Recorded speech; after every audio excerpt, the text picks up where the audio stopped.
โครงการกสิกรรมเพื่อโภชนาการระยะ2มื้อนี้ทีมงานจะพาทุกท่านมาเบิ่งเทคนิคการขยายพันธุ์และการปลูกไม้ขม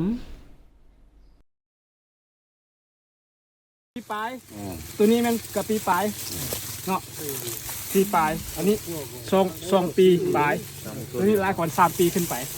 เอาแยก1 2 3เนาะแล้ววันนี้เวลาเจ้าสิเอาไปปลูกเจ้าเฮ็ดจะเลือกจังได๋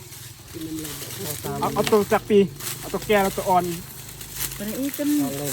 ปีปลายปีปลายฉะนั้นเวลาเขาสิเอาไปปลูกแล้วแม่นให้เอาเลือกลำ2 ปีกับปีปลายนี่ไปปลูกตัวนี้อ่อนลายก็บ่เอาไปแล้วมันก็ตายเขาต้องเลือกตัวนี้ทำนี้ได้เนาะ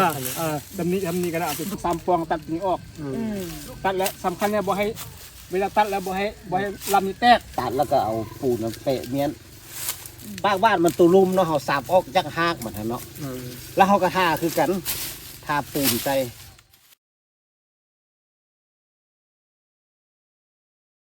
วิธีการขุดเอานอคมไปสาธิตวิธีการปลูกอยู่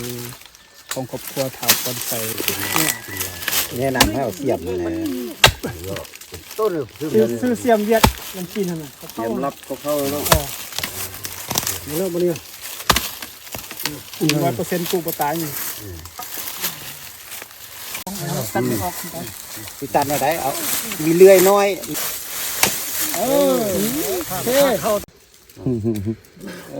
อะไรนั่นเฮ็ดให้เบี้ยมันแข็งแหงก่อนเบี้ยแค่เขาเห็นแบบนี้ได้แม่น่ะถารถ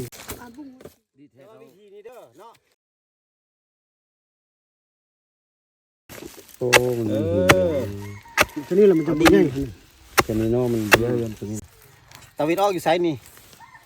เอานี่เอาไปทางนี้เอาทับเจยนี่ใส่ตะวินเนาะแสดงว่าทางนี้เป็นตามัน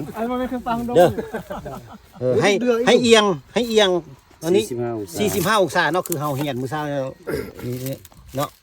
ให้เนื่องไปแบบนี้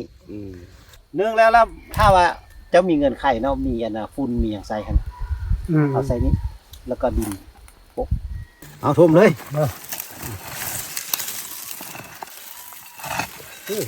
แต่ว่าอันนี้มันเขาใส่คิดอยู่แล้วธรรมดาปูยำพ่นก็โมเมนต์ว่าอันโอ้เอาบุญจันทร์มาบอกให้ปูยำแรง